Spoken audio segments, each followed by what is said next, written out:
This is Speaking of Pets podcast, where we offer you up-to-date, science-based, accurate information. Oh, Gizmo. Good kitty. You're such a good kitty. And they're looking up and howling in unison. If it affects pets, we'll talk about it. The Speaking of Pets podcast is sponsored by Blue Buffalo Veterinary Diets. Love them like family, feed them like family. And Vetramax Veterinary Supply. Vetramax makes it better. Hey everyone, welcome to Speaking of Pets. I'm Dr. Alice Novotny-Jeroman, a board-certified veterinary dermatologist, working solo this afternoon. Janet Novotny-King, my co-host, has another engagement. I wanted to get on air as quickly as I could because we had an email the other day on the Speaking of Pets podcast website, or Facebook page, I should say. Thank you, Duke. Making some comments about leptospirosis that weren't true. And many of you know that tune into Speaking of Pets, our mission is to give evidence-based, accurate information to pet owners so that you guys can make the right decisions about your pet's health. Well, these comments are myths and misinformation about leptospirosis. So I've invited Dr. Christopher Lee here today, who's a board-certified specialist in preventative medicine with over 15 years of experience. He, let me get this straight, edutains audiences. I love that. It's a new word for us, and I'm going to add it to Webster's, on immunology, infectious diseases, and parasitology. I've listened to several podcasts by Dr. Lee, and especially on leptospirosis, and I want all of our audience to have the correct information because this has now become a disease that is now required to have a core vaccine for. My dogs get it every year. And we're going to talk to Dr. Lee to dispel some of the misinformation, actually all the misinformation, that was listed by a viewer on the podcast page. So enough about me. Dr. Lee, thank you so much for joining us today. And I just want to get started by saying, what is leptospirosis that we kind of as vets say lepto? What is it? Yeah, no, thanks for having me. It's an honor to be here, Alice. Thank you. Leptospirosis is a bacteria, and it's gram-negative like, meaning that it does have two layers of its membrane. It's infectious. It's in many different wild animals. It gets shed into the urine, and then it goes into humans and pets. It is a zoonotic disease. It's the widest spread geographic zoonotic disease in the world. Many people get it. Nationally and throughout the world. So it's something that is very important. Now, we were talking before the show started, say 15, 20 years ago, nobody really talked about leptospirosis. So why is that? Why all of a sudden do we know more about it, or is it more prevalent now, or are we just testing more for it? Yeah, no, great question. It's really about the fact that it's been around for quite a long time. Okay. It is something that a veterinarian was actually the person that initially discovered it, I believe. And it's very important, but it is hard to test. The testing has gotten a lot better. There's still a lot of challenges today on those tests. So it was one of those that, quite a few decades ago, and, I graduated in the 90s, and at that point it was hard to test. And, the vaccine was very different then than it is now. So it was very different. The way that veterinary professionals and us as a community approached leptospirosis was different then, and it's evolved over the decades. What are some symptoms that if I thought my dog, and we'll talk about cats as well, if I thought my dog had leptospirosis, what do they present to the emergency room or to the general practitioner with? Right. So the answer is yes. That's the problem. Okay. So one of the other jobs that I do is I write the NAVLE, or the board that veterinarians take if you're going to practice in North America, the dreaded boards. Yes, for which Can I bribe you? Hate mail.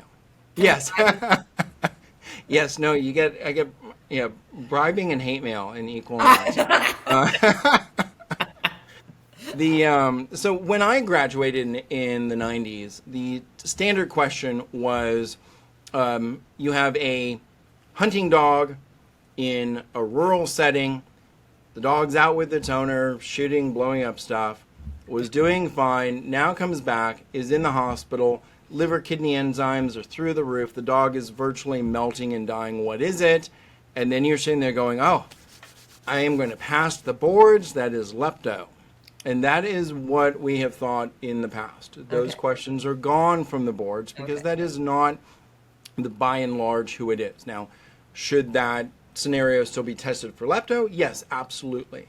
But when we take a look at the data, it's actually small dogs that are at higher risk, and we're looking at it more in urban areas. In fact, when you take a look at the largest outbreaks, you take a look at New York, Arizona, Utah, LA, these are the places that are not what would be traditionally what we had thought of before.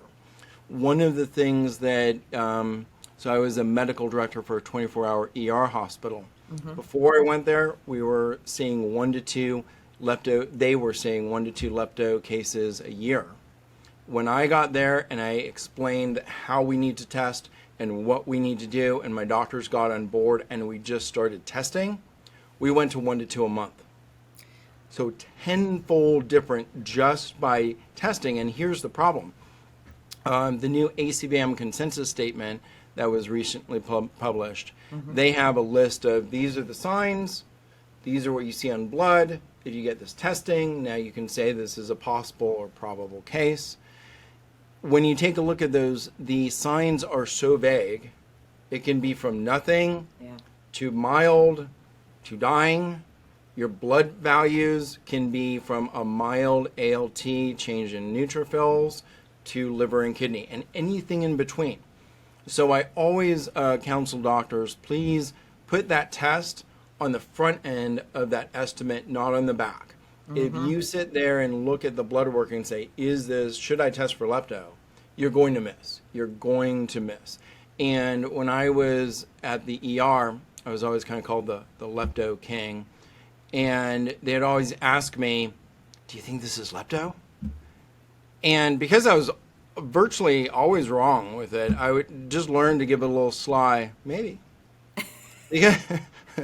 Because the ones that I thought were lepto, that were like, oh, they have some liver enzymes, they got some kidney, they're doing all this, they have abdominal pain. They came out having, something else, pancreatitis. And then these cases that you just did not expect, they came up test positive on the point of care test and follow up positive on PCR. And you're like, I did not expect that. So that's one of the challenges. I love your comment on the podcast that I listened to that you were on that said, well, if you're not testing for it, you're never going to find it. So then the incidence would be 0 because you're not testing for it. Right. The other, and we really, as in the veterinary medical profession, as you know, we rarely have access to incidence and prevalence data. And when I do lectures, I always get that question, oh, what's the incidence or prevalence of this? Do you test? Well, no, we don't see it here. Right. Well, do you test? Well, no, we don't see it here. I'm like, say that again slowly. Yeah, right. And think about what you're saying. Yeah. But we make up a lot of that data set. So that's the other problem is if we're not testing and we're not seeing, it's not being reported and we don't have anything even close to prevalence or incidence. Well, I wanted to clarify one point. The person that sent the email said there were 12 cases reported in California. Now, you can just Google that because in 2022 there were 70 cases reported in LA County alone. So that was false information right there. As far as I think that may have been 70 cases over a period of years. Of years in LA County. Of years. So with LA County, I mean, I agree. I saw that 12. Yeah. There was one of the sites, and since you and I have talked, I have researched and found some of these different sites that do say, oh, there's only 12 annually. Yeah, and you're correct. So the Los Angeles Department of Public Health. Yes. They between 2016, 2020, they were averaging around 12-ish, 10, 12 cases per year. And remember, that is LA County only. That's 1 out of 58 counties. Right. That's my Then point. in 2021, they had an outbreak, and just in their county alone in that year, they had 107 cases Yeah.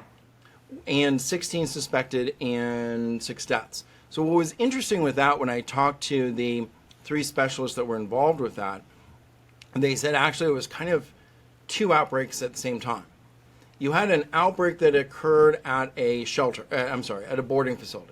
Oh, The boy. boarding facility reached out to the Department of Public Health, and they said, we think we have a problem. So they went down, found out, discovered it was lepto.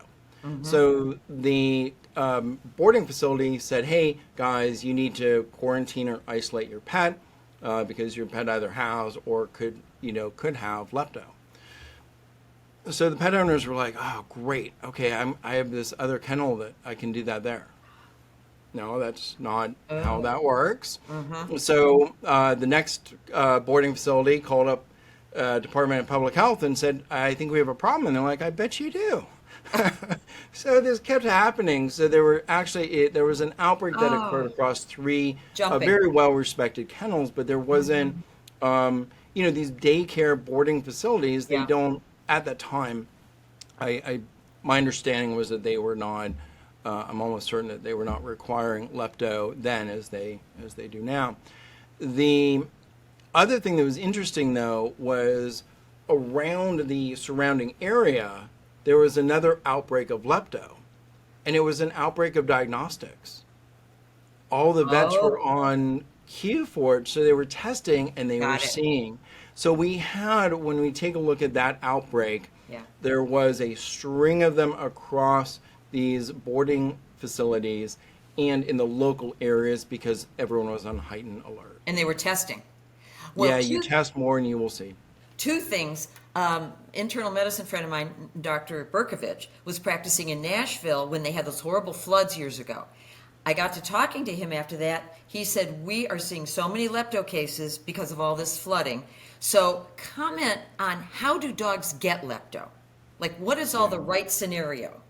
Yeah. So I think of Leptospirosis as a very romantic bacteria.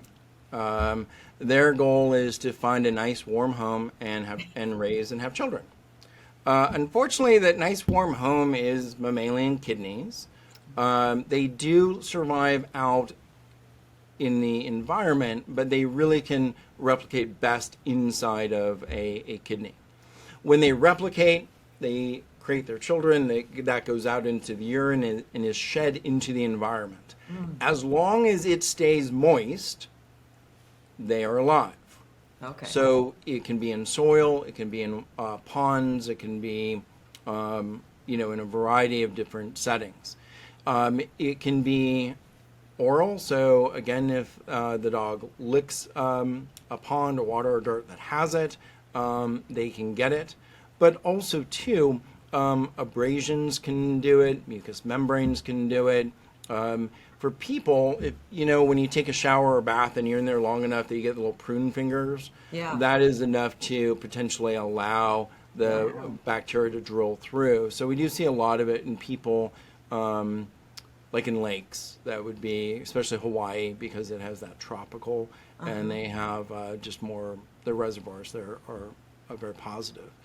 When we take a look at rodents, there was a few studies that, with a few good prevalence data, but they were kind of looking at a variety of different studies from across the globe, and they were saying, about 1 in 4 probably have lepto. Ooh. And rats don't. They're very social. They rarely do things all by themselves. So wherever rats go, you probably have lepto, and if that liquid is, not dried, it is potentially very infectious. Well, I've always been under the understanding that, here in Florida, we'll go shopping and there's bowls of water, which is very cute for the dog outside the store. And I never let my pet drink from that. A community water bowl to me is like harboring bad things. Am I correct?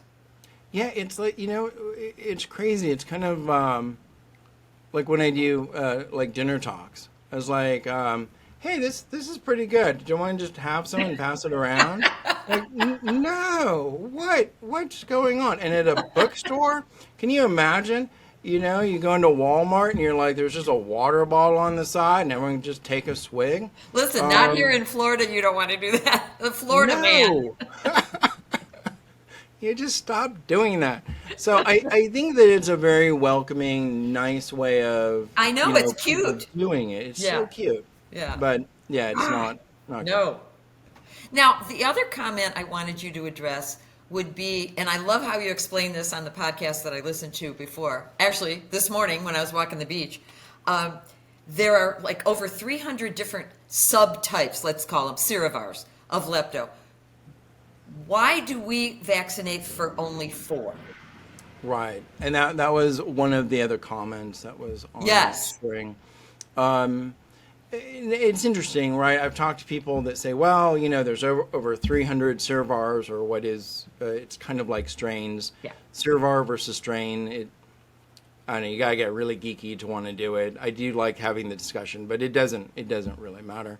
And when you have those, there's like, well, if you can only vaccinate for 4, then why bother? It's like, well, since it could kill you, that seems pretty good to still vaccinate. So even if that were true, even if we only have 4 of the others, why not protect for what you can? That is a very general rule of thumb across public health. However, with that said, not all serovars will get into all mammals, so all species. Okay. So there is not always crossover. All the companies that make lepto, they have other serovars. They're ready, locked and loaded. They'd be happy to sell them, believe me. Okay. To be able to say, hey, we have more than the competitor, they would love to do that. USDA does not allow them to do that because the other serovars we do not see as being able to establish a true risk in these pets. Got it. So it kind of goes along with, I think, the theme of, the what you had on, was it Facebook? Mm-hmm, mm-hmm. The theme of that was, we don't want to over-vaccinate. Mm-hmm. Well, that is also the feel of the USDA, is if we can't establish a true risk, we're not just going to preload 300 different serovars into a vaccine. In other countries, the big 4 do sell. There are 5 ways. Yeah. So there are other serovar options depending on what species and location.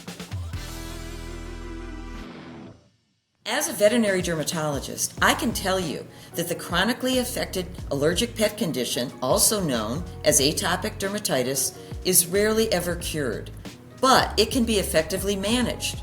Command Deep Cleansing Shampoo from Vetramax is a top veterinarian prescribed treatment for skin problems resulting from chronic itch, pyoderma, and allergic dermatitis. I like to use what my veterinarian tells me to use, which is Command Shampoo by Vetramax. It's super gentle on the skin and tough on that nasty unwanted bacteria. Libby smells great, she looks great, and she loves it. Vetramax makes practicing veterinary medicine better by giving doctors high-performing, high-value, evidence-based products.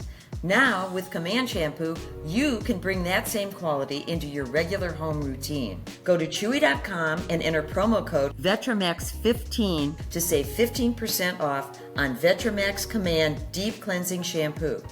Vetramax makes it better.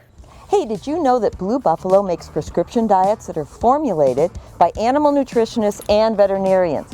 And they're used for dietary needs such as kidney support, gastrointestinal support, weight management, and our favorite, allergy and skin problems. They make a food allergic diet that's an alligator-based called NP or a hydrolyzed salmon-based for dogs and cats called HF. So please, ask your veterinarian about Blue Buffalo prescription diets.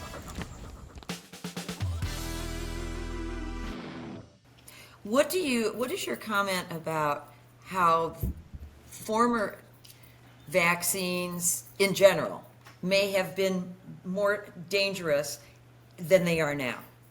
I know you use the example of distemper vaccine that when they first came out with it, it was horrible. But I do think that vaccines in general for dogs, I'm not speaking for humans because I don't know about that, are much safer than they used to be. If anything's progressed, it's our vaccine research. So what do we say to people that their vets have said to them, and I've had people tell me this, even though I'm a dermatologist, my vet told me never to get that lepto vaccine. Please address that. Yeah, and I mean, both you and I were back in the day when those first lepto vaccines came out, and they were reactive. Yeah. They did everything short of catch the poor dog on fire. I remember this one dog.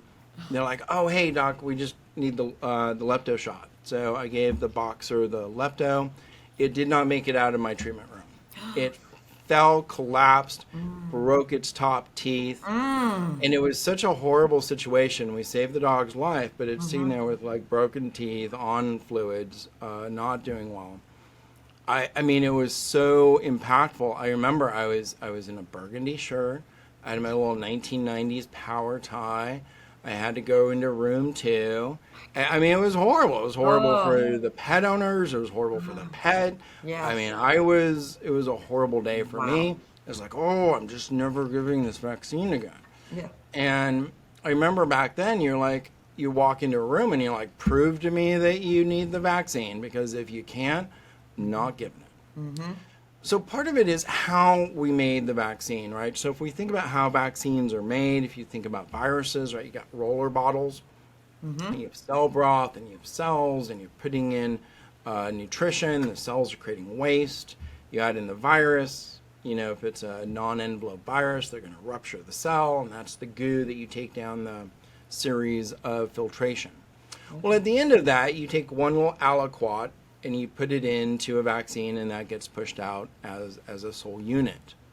Because bacteria are so much bigger than viruses, you're taking about 5 or 6 times that volume than you are with the virus. Okay. Those bacteria, they're kind of spiral shaped, right? Like a pasta.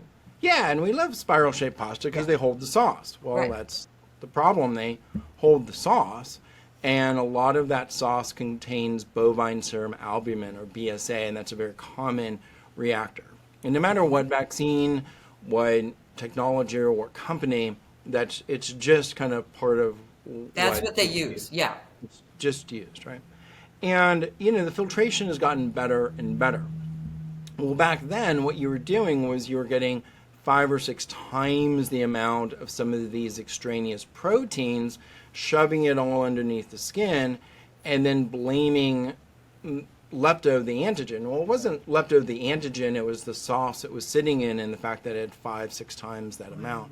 So that was really it. In the early 2000s, all of the companies changed what and how they do it, and now those are extremely safe medications. And all the 4 big companies that make vaccines here in the U.S., they all make fantastic 4-way lepto vaccines, both individually and in combination, and I really do support, all of their efforts. What about vaccine storage? I didn't know this because, like I said, in Durham, I didn't give a lot of routine vaccines, but it's so important to purchase them from your vet because we know when they get shipped to us, we check the temperature, we make sure they're not frozen. If we draw it up, we have to give the vaccine within an hour.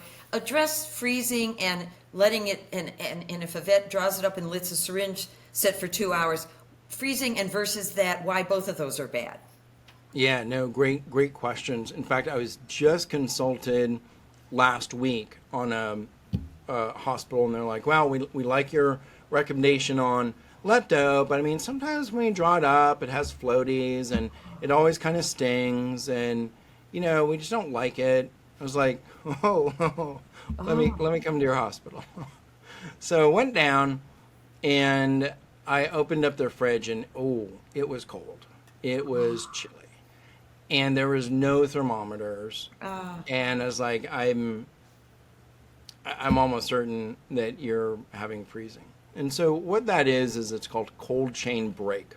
Okay. And so as you said, that there is a proper custodianship that we as medical professionals must do with vaccines. And luckily in veterinary medicine, all the vaccines are in the same range. On the human side, that's very much not the case, and it gets even more complex. But for us, they need to be within 35 and 46 degrees Fahrenheit. Okay. Much worse to get colder than warmer. Why is that? What happens to a cell when it freezes? Breaks up. Explodes, right? Uh-huh. And when you rewarm it, it doesn't go Right. right? That little cell is busted and is dead. If you take little Fifi and put her in the freezer and you freeze her, even for a second, poor Fifi is dead. The difference is you know it. You're like, oh wow, that worked out badly. Yeah. With the vaccine, you're like, oh no, it looks okay. Well, yeah, but if you were on a microscopic, the little bacterial version of Fifi is now like blown to smithereens. And what is particular about lepto? We talked about it earlier. It's a gram-negative like, which means it has two layers, and that outer layer is endotoxin, which means now when you have that, you have free-floating endotoxin. Wow. Very, very reactive. So anytime you do that, now I've had conversations with vets and they're like, wow, this cold chain thing sounds kind of complex. I think I'll just stop using lepto. I'm like, no. Oh, no. This is the canary in the coal mine. All of your vaccines are potentially, when you freeze them, increasing your risk of adverse events, and you're losing efficacy. Wow. So I actually like the fact that there's a vaccine that you can say, wow, that cues you into there's an issue. I mean, ideally, you buy a $19 thermometer that has high and low measurements in Amazon, and you're good. I usually recommend three thermometers. I put one in the back in like your worst place that doesn't get good air. Where the lettuce always freezes. Yeah. Yeah, where everything freezes. Right. One in the front door. Yeah. Where it keeps opening, and one on your high risk. Your actually I usually go lime over lepto, but lepto or lime, I usually put it there. And that will give you, because all you're really looking for is, are you having excursion outside of that 35 to 46 range? Right. Do you have what's called cold chain break? That's all you really want to know. But if you can have, for well under $100, you can have this moving forward in perpetuity for your hospital. And so when the vaccine first arrives on the truck from the wholesaler, and it's a busy vet clinic, and my tech is going in and out, and I say, oh, get that delivery. Sometimes they just get it, put it in the fridge, and don't even look at it, because if those packed on freezer packs, they could be frozen coming into the clinic. And we had that issue in California, and it's great that you bring that up, because we had one outlet that was causing, we were able to track it, but what we tell, what I have told everyone at a hospital is whoever your point people are for your vaccines, they should flip over every tray. Yeah. If there's one frozen vaccine, everything in that box gets sent back. Yeah. And we were having that happening. And interestingly, it was happening during the summer in LA. It was very, very hot. They were overpacking it with the ice. So it doesn't always happen when you think it's going to. Yeah, right. Now, a lot of dog and cat owners. Oh, and we have talked about lepto and cats, but hang on for 1 second.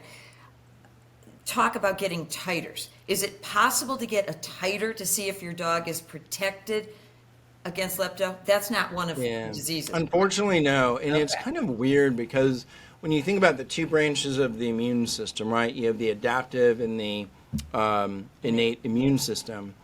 And when you do a titer, you're looking at antibody levels. So you're really only looking at, you have the adaptive and the innate, and then the adaptive has your two branches. You got cell-mediated and humoral, right? So you got 2 and 2.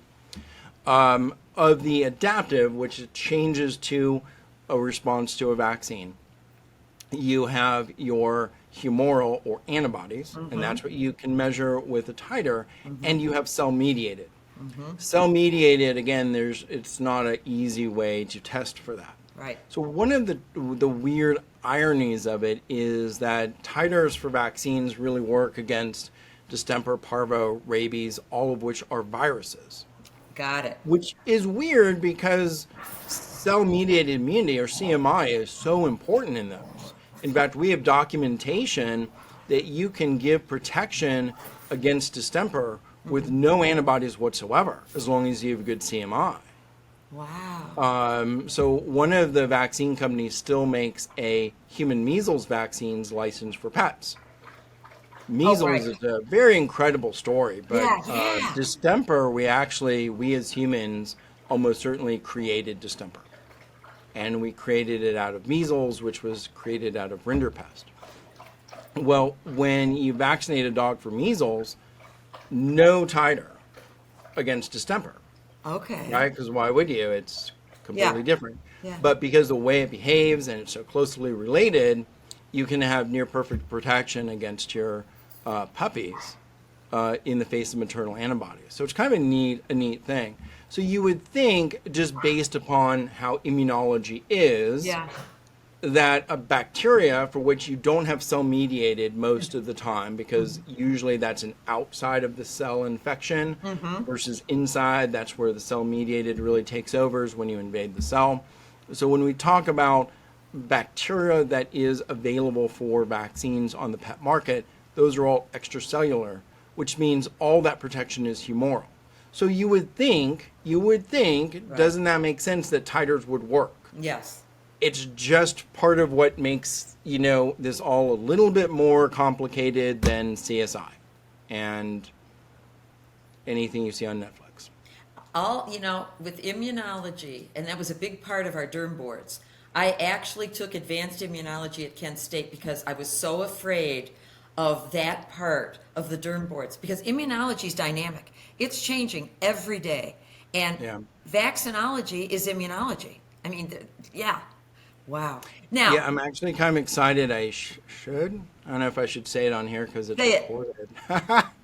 But I should, at the beginning of next year, have my book coming out, and it will be on immunology. we're having you on. We're having you on. Okay, I can't wait. If we had Dr. Rusty Moore from OSU on with his book, we're having Dr. Christopher Lee on with his book. Okay, It's let's a do that. date. Let's do that. I love immunology, and if people want, if any medical professionals or just anyone wants to, Iowa, they have a wonderful series, and it's about, I think now it's all virtual because I think Dr. Roth is kind of partially retired, and I think it's around 30 or 40 hours. Is it Iowa State Vet School? Yeah. Oh, cool. Gotta write that down. Yeah, and it's a wonderful program. I did the in-person the last year that it was being offered. And oh my gosh, it reteaches everything that we learned in school, but really makes it, simplifies it as much as it can, and also just it's a fun experience. Immunology is just great. Oh, I love it. I am reading a really good book right now that it just came out. It was in Nature. Just like what you were saying, Dr. Lee, it explains what the body knows. Oh, I love it. It is, I just love it. I'm on the autoimmunity chapter, and it compares things like this chapter is called Civil War, because you're fighting within. And I can't put it down because I only read nonfiction. So just if you have a chance, it just came out. Anyway, explain, if I'm going to have my dog vaccinated for lepto, what is the regimen and how early in their life can I do it? Yeah, so it's typically done, again, you just kind of read the label, but usually it's done towards the end of the series. Each one is slightly different on how they're labeled, but usually it's at 12 weeks. 12 weeks. Because it's an inactivated, so it's it's a little dead bacteria. Okay. And because there is not that strong cell-mediated response. Now, with that said, for immunology lovers, cell-mediated kind of includes that little T helper. It's always present. But when you're looking at direct response to the pathogen, when you're thinking about cell-mediated and humoral, really lepto is going to be just humoral. And as a general rule, when you're looking at killed vaccines, you're looking at a series of 2. Okay. Because sometimes the body just, kind of looks at it and goes, that was bad, but will I see it again? And so when you hit them again at 2 to 4 weeks later, they're like, oh yeah, this is important. And so then you do it every year thereafter. And that is one of the problems, is because, as we talked about, right, viruses are very small, bacteria are very big. Yeah. When you look at some of these bacteria, like Lyme is probably one of my favorite bacteria, they have over 100 different proteins on its surface. And each protein, you can have dozens upon dozens of different binding sites. Mm-hmm. So when the body looks at lepto, mm-hmm. Depending on how, that immune system is connecting to it, it could have many dozens to hundreds of binding sites, which is all are a different type of B cell sitting there. Mm-hmm. It is very expensive for the body to make antibodies to bacteria. So that is also why it's a yearly thing. And that's one of the things I think that kind of the gist of some of the questions that you were getting on Facebook was, well, we over-vaccinate. Yeah.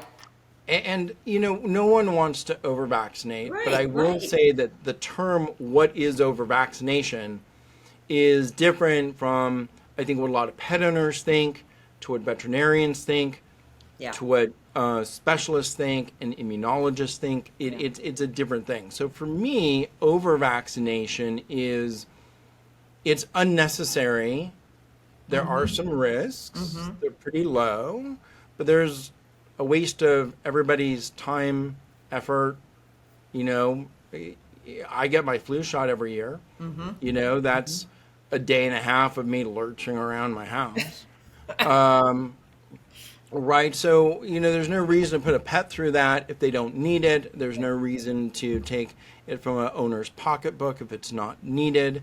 But other than that, the risks are overall fairly low. Yes, mm-hmm. There's always risk.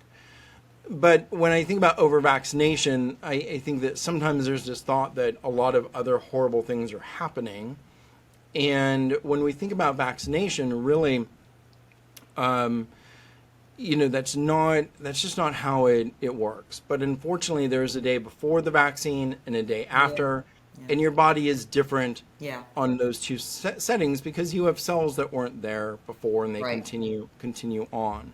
But with bacterial vaccines, mm-hmm. they just don't last that long, and it's not a conspiracy of the vaccine companies. It's not a money grab. It is the way in which the immunology works. With viruses, there are some viral vaccines that they work for a very long time. Mm-hmm. Well, look at our rabies vaccine that you and I got in vet school.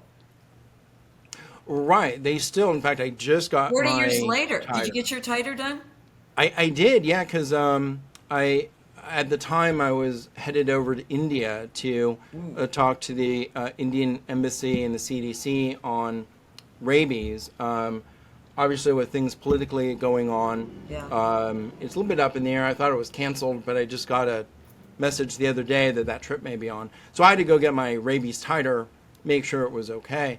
And I was vaccinated back in the 90s, and it's still going well. Yeah. So some of it is very different. And I do think that when we look at some of the comments that you had sent me, there's this thought, well, some vaccines really last much longer than we think. And I don't disagree with that. Mm-hmm. I do agree with that sentiment. We don't always have the robust data to do it. And guidelines are guidelines. I think practicing good medicine, there's a point at which, how far do we stray? But with other vaccines, they don't last, as long. And toxins, like rattlesnake vaccines, those last even far less time. And again, rattlesnake vaccines are very controversial, so I don't really want to go down that rabbit hole. But if you believe in them, even if you believe in them and you like them, when again I have given them myself, they don't last as long just because of the way that the immune system works. Now, on the other side, tetanus vaccine lasts 10 years. Yeah, true. Why is that? Well, Yeah. toxins, even on the human side, the body is like, I don't know, are we seeing this? I don't know. Haven't seen it in a while, so let's kind of ratchet down our numbers.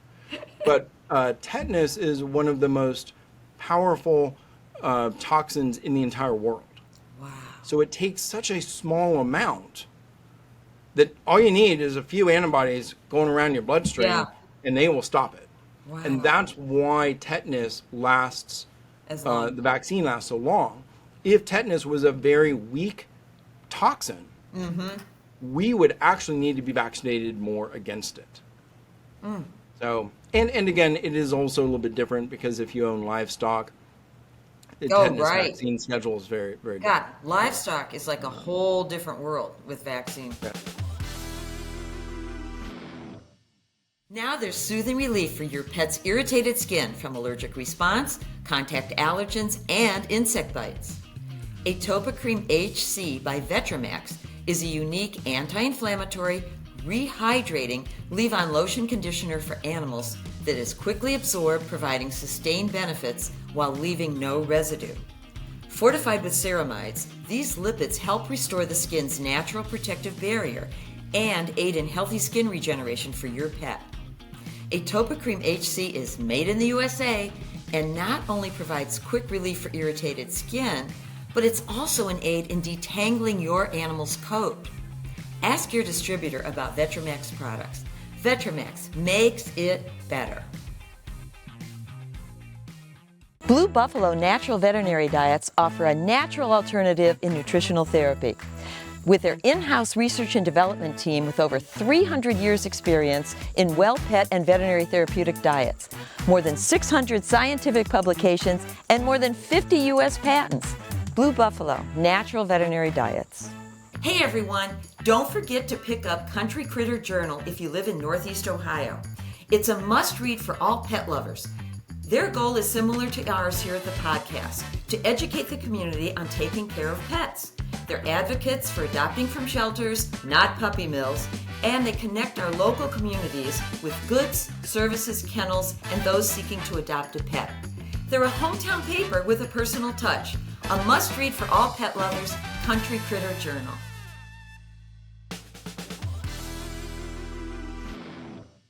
You know, I thought of this last night because my sister living in Memphis, believe it or not, she had a lot of rats. And because it's a pretty wet area, you know, and so her dog actually got bit on the nose by a rat. And this was several years ago, and she said to me, well, why didn't my vet give a lepto shot? Can you address that? Yeah, I mean, a rat bite isn't really going to transmit lepto. What's going to transmit lepto is the dog interacting with the rat urine. Got it.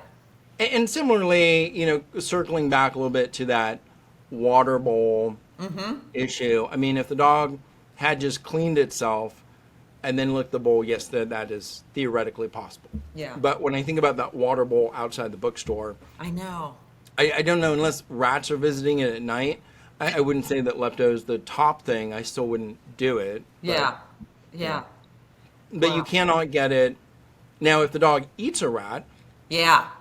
oh my, yeah, that's a great way. In fact, their little kidneys are little Wow. lepto packets.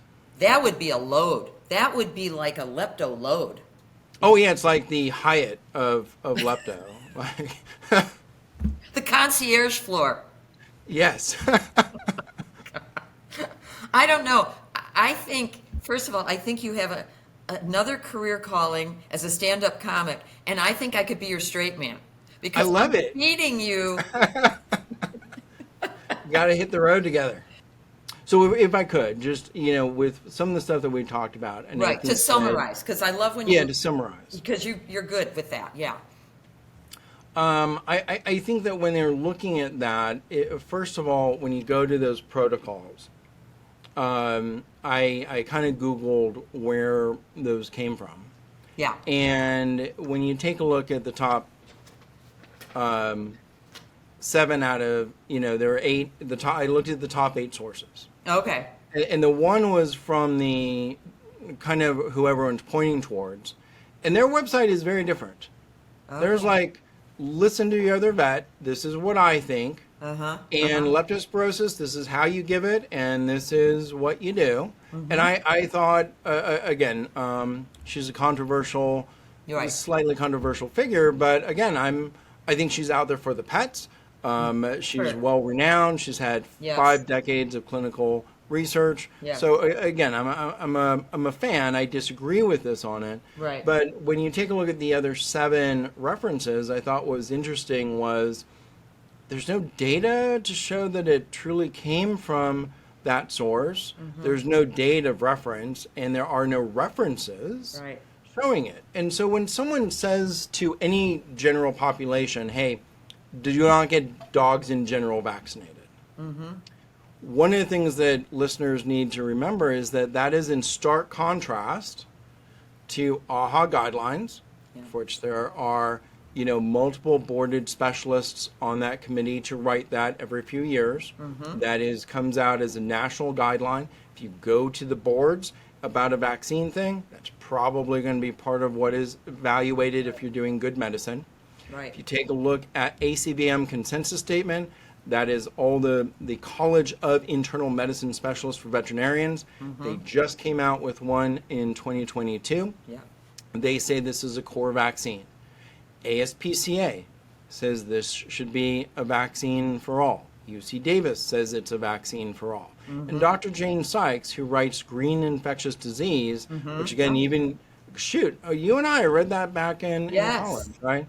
That is a mandatory textbook for veterinarians. All of them are very clear this is core-ish to core vaccine. So it's interesting to me that when these other sites are saying don't do it, provide me some data that is better than AHA, ASPCA, UC Davis, CDC. Please find me where there's an authority higher than this. Yeah, I hear you. I mean, these are all, very similar in what they're saying.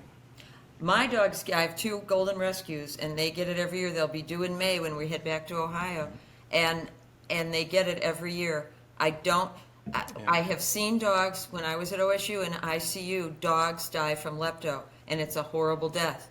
In humans, they'll put you on dialysis, but there's very few places that offer canine dialysis in this country and owners that can afford it. And why, if I could have prevented it, wouldn't I? Yeah.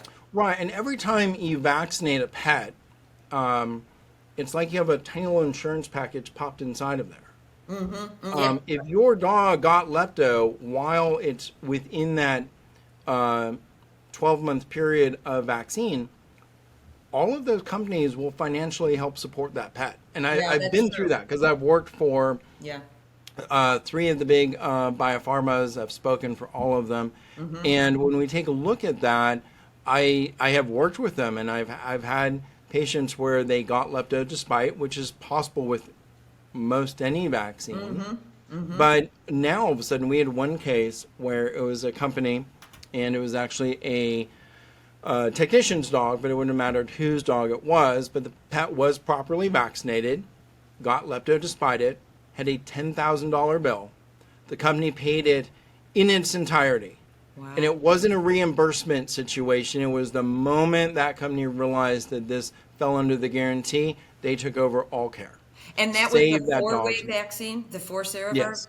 Yes. Wow. And I'm curious, so they didn't question how it was stored or anything like that? They just paid for it right from the get-go? Right. That's just how, again, sometimes, and I've been on some of those calls where you're a little bit, was that done all right? Yeah. Because that's a general rule, and that's something, and I do want to be clear that I don't want that example to be the vaccines don't work.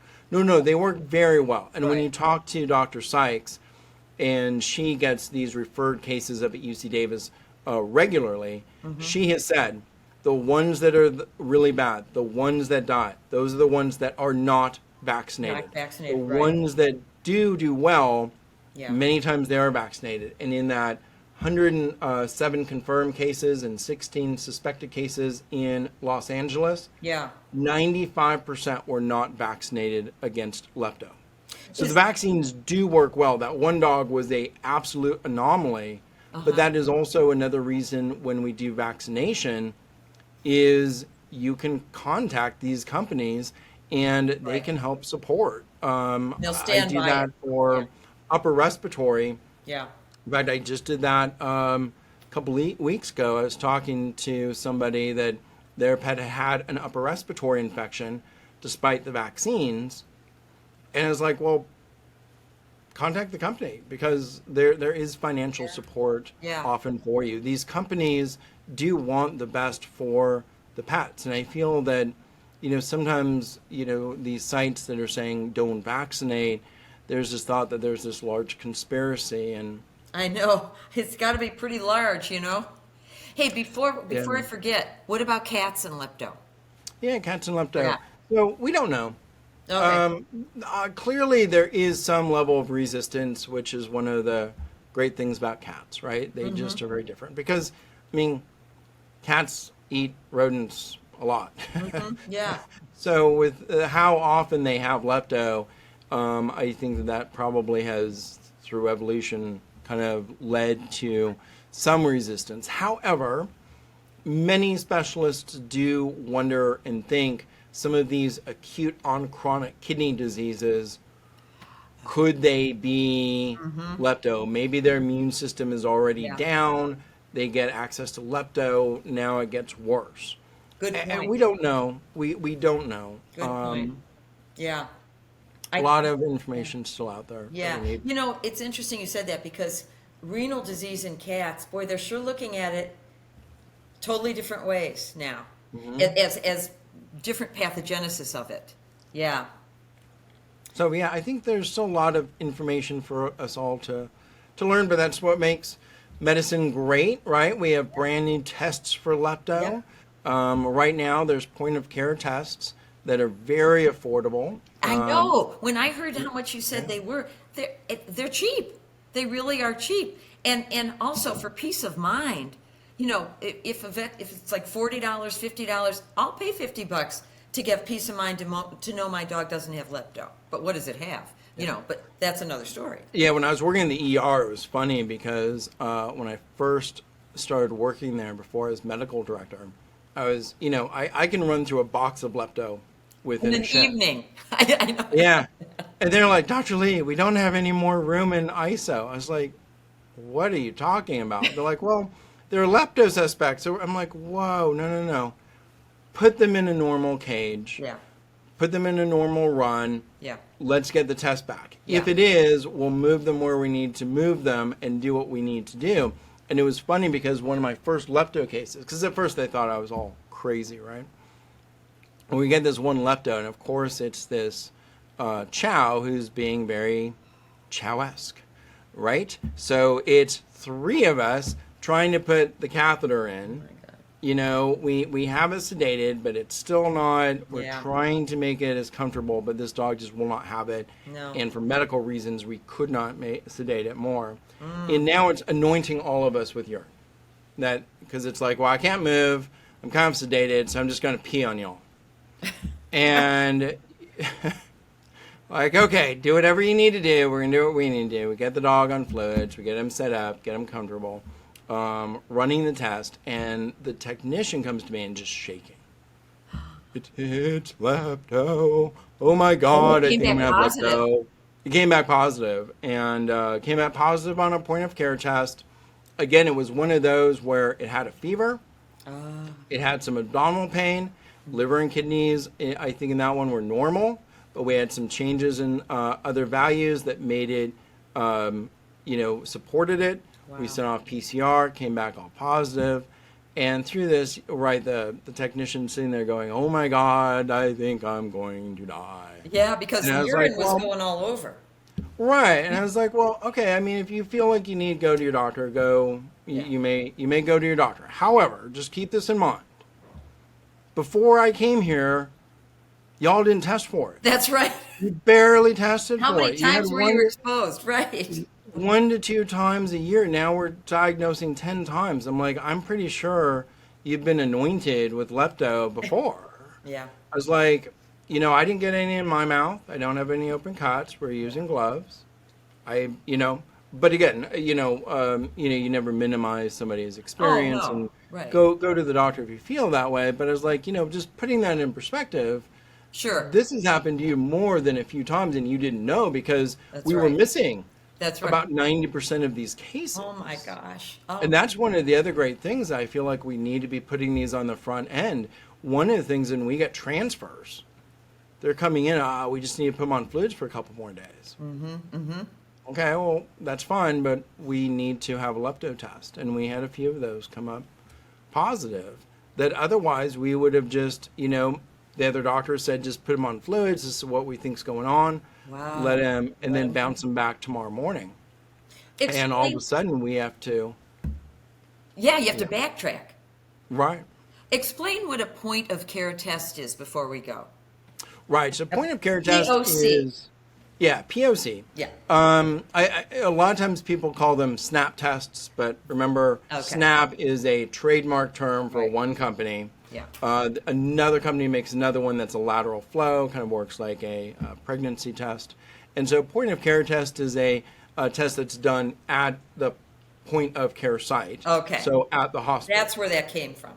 As a general rule, point of care tests to the pet consumer, $40 to $80. Yeah. I mean, they're fairly reasonable. They take about 10 minutes to go. Typically, you are going to want to follow that up with confirmation. Sure. And they are not what are called DIVA tests. So a DIVA is differentiating infected versus vaccinated animals. So that is not a DIVA test. Okay. PCR, which looks for the DNA evidence of it, those are DIVA tests. But your MAT test, which are kind of your point of care blood test, your your gold standard test. So MAT tests are kind of a gold standard. PCR are very common, and I think gaining a lot of acceptance. Those are, and your point of care tests are not. So 2 out of the 3 testing modalities do not differentiate vaccines. Got it. Typically, hospitals that are very proactive on testing are also proactive on vaccination. So it's still worth running the test, but there are other steps. Wow. I tell you, I know Duke, our producer, your eyes are probably circling in your head because Dr. Lee and I could be talking for the next 3 hours, which leads me to say I can't wait for episode 2 with Dr. Lee. I don't care what we talk about, but I love it. Anyway, I can't thank you enough. I just love learning. I love talking to you because I pick up stuff like the DIVA. I didn't know that. I can throw that around at cocktail hour now. Yes. I thought it was big stuff saying point of care, but now I can say DIVA test. It's a great word. But anyway, this is Dr. Alice Novotny-Jeroman saying thanks for joining us. Thank you, Dr. Lee. I can't wait till we interview again. And kiss the pets for us because that's what we're here for, to keep them all safe. Bye-bye. Thanks for tuning in today. We hope you learned some valuable information about making decisions about your pet's health. And don't forget to follow us on social media and subscribe on podcasts because we love to have those likes. Thanks so much for listening. That's actually really good. Oh, you good. could both go bye-bye. Bye-bye. Well, yeah. How about woof woof?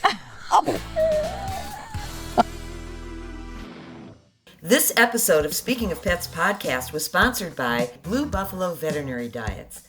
Love them like family, feed them like family. And Vetramax Veterinary Supply. Vetramax makes it better.